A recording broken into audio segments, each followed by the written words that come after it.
တင့်ရဲ့နေ့စဉ်စားသောက်မှုပုံစံတွေမှာ fiber ခေါ်အမြင့်ဓာတ်ပါဝင်မှုကဘလောက်အရေးပါတယ်လဲ။တင့်ရဲ့ထမင်းဝိုင်းမှာအမြင့်ဓာတ်ပါတဲ့အစားအသောက်တွေကိုဂရုတစိုက်ထည့်သွင်းစားသုံးပေးဖို့အကြံပြုချက်တွေကိုကြားဘူးလောက်မှာပါ။အမြင့်ဓာတ် fiber လို့ပြောရင်အများစုကဝမ်းမှန်စေဖို့ရန်အတွက်အဓိကစားသုံးကြရတယ်လို့ထင်တတ်ကြပါတယ်။ဒါဟာလည်းမှန်ပေမဲ့ fiber ဓာတ်မှာအဲ့ထက်ပိုတဲ့ကောင်းကျိုးတွေရှိပါသေးတယ်။အရင်ဆုံး fiber မျိုးစားနှစ်ခုအကြောင်းကိုအကြံပြပြောပြပေးပါရစေ။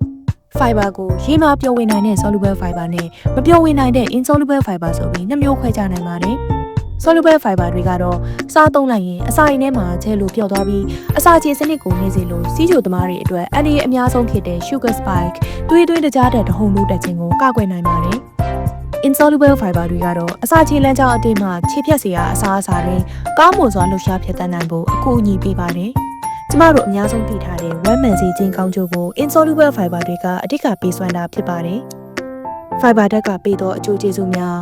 နံပါတ်1သွေးတွင်းအဆီဓာတ်ကိုကျဆင်းစေခြင်းကျမတို့စားသုံးလိုက်တဲ့အမြင့်ဓာတ်ဟာတခြားဟင်းလျာတွေမှာတွဲဖက်ပါတဲ့အဆီ cholesterol တွေကိုစုပ်ယူနိုင်စွမ်းရှိပြီးမကောင်းတဲ့အဆီ bad cholesterol တွေသွေးတွင်းမှာရှိနေမှုကိုလျော့ကျစေပါတယ်။နံပါတ်2သွေးတွင်းတကြားဓာတ်ကိုလျော့ကျစေခြင်းfiber အမြင့်ဓာတ်ဟာသွေးကြိုစီးကြိုယောဂအခမ်းရှိသူတွေအတွက်တော့အဖို့မွန်ကောင်းတစ်ခုဖြစ်ပါတယ်။ fiber ဟာစားသုံးလိုက်တဲ့တကြားဓာတ်ကိုကိုယ်တွင်းထဲသို့ဆုပ်ယူခြင်းကိုနှေးကွေးစေလို့သွေးတွင်းတကြားဓာတ်ကိုထိန်းညှိပေးပါတယ်။နံပါတ်3ကျန်းမာသောကိုယ်အလေးချိန်ကိုရရှိစေခြင်း